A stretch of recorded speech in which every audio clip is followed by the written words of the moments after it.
seems that like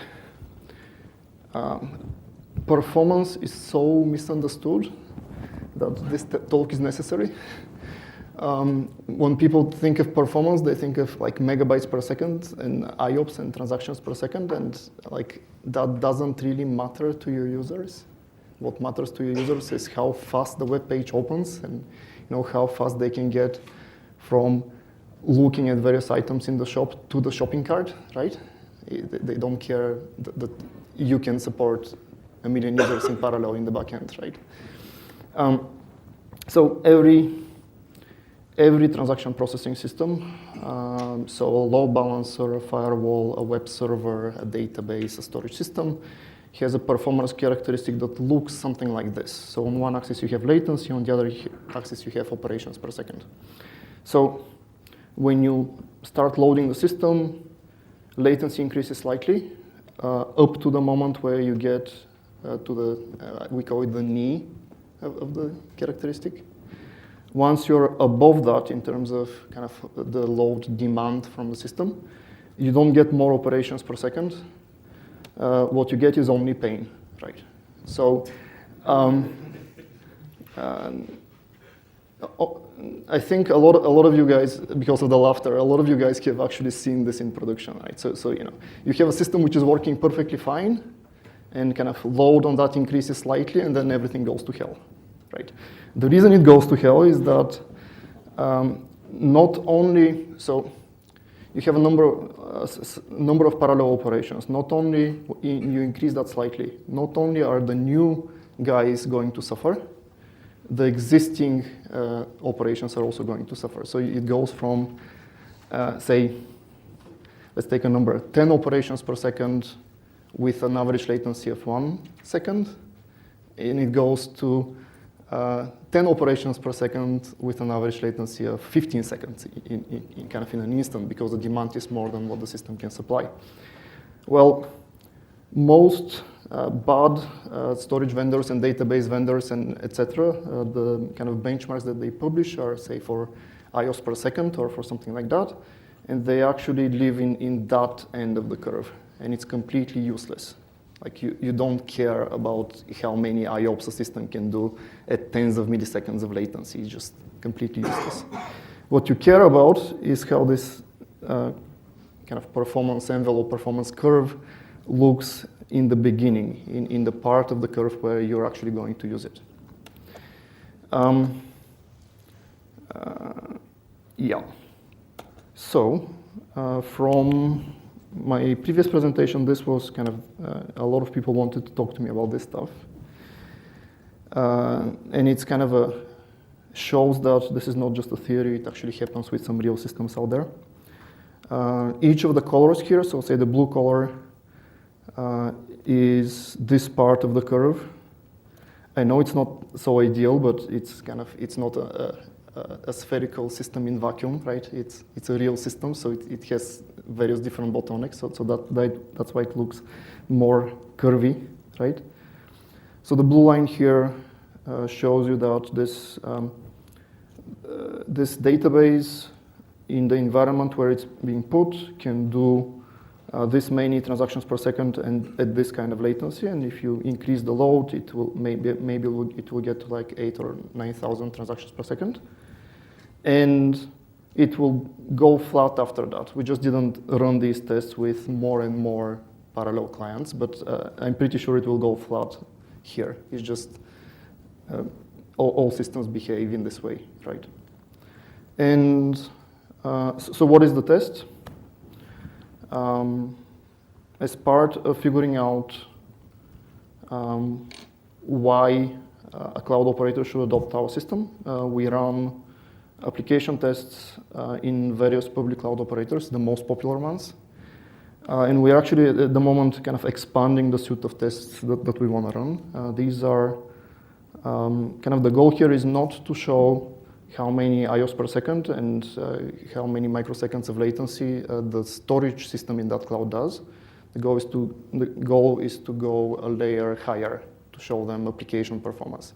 How fast would my Magento e-commerce platform work, right?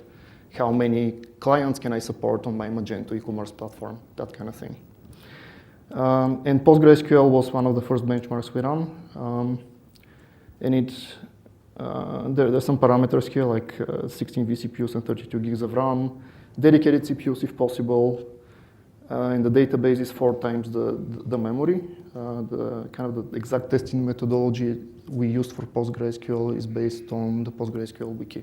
So they have a description of how you should test that, right?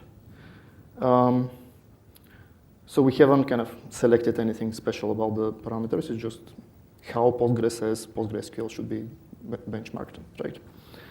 And we vary the number of parallel clients. So say at 1 parallel client, you get this many transactions per second. At 2 parallel clients, you get this many, etc. Right?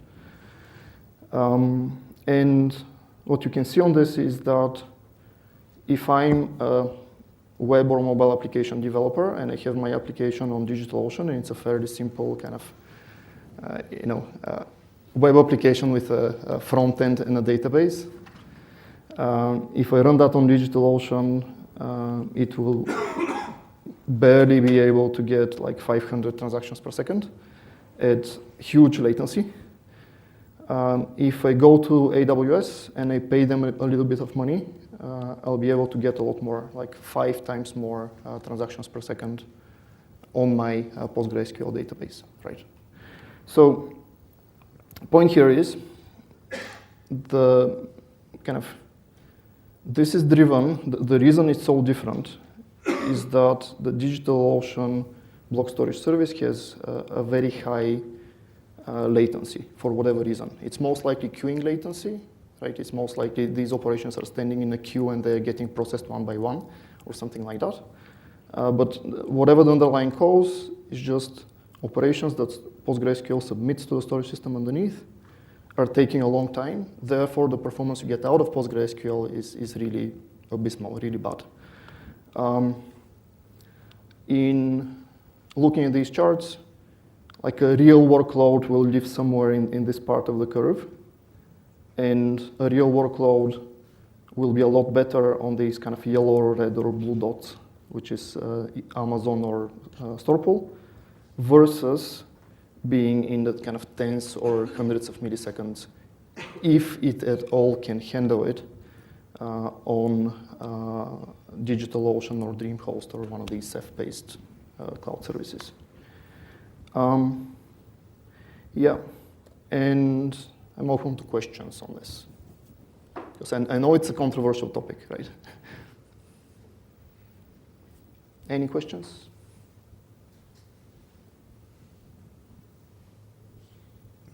So it's not so controversial as I thought. No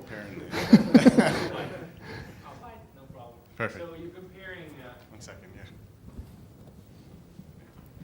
Sure. So just to clarify, you're comparing DigitalOcean block storage and mail.ru and DreamOS as public cloud storage deployments with a local StorPool deployment here, or how should I compare these two? Right, so where it says StorPool hybrid, it's a private cloud of one of our customers. It has production workload on it. The production workload, and it's about 80% full with kind of a real production data. There is nothing, we haven't handpicked that in terms of the load that it runs, right? It's just a virtual machine on a cloud of one of our customers. Unfortunately, we didn't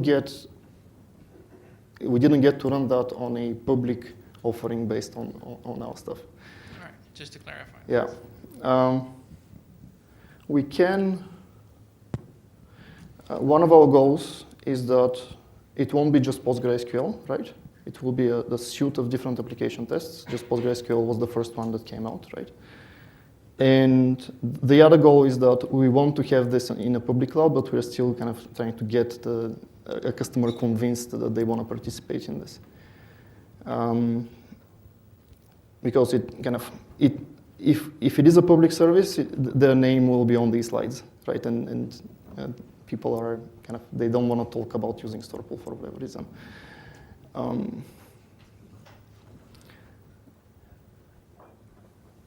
Yep.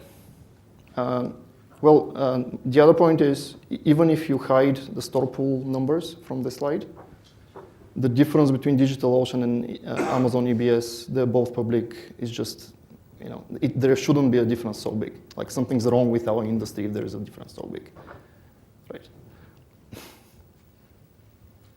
Okay. Thank you, Boyan. Thank you.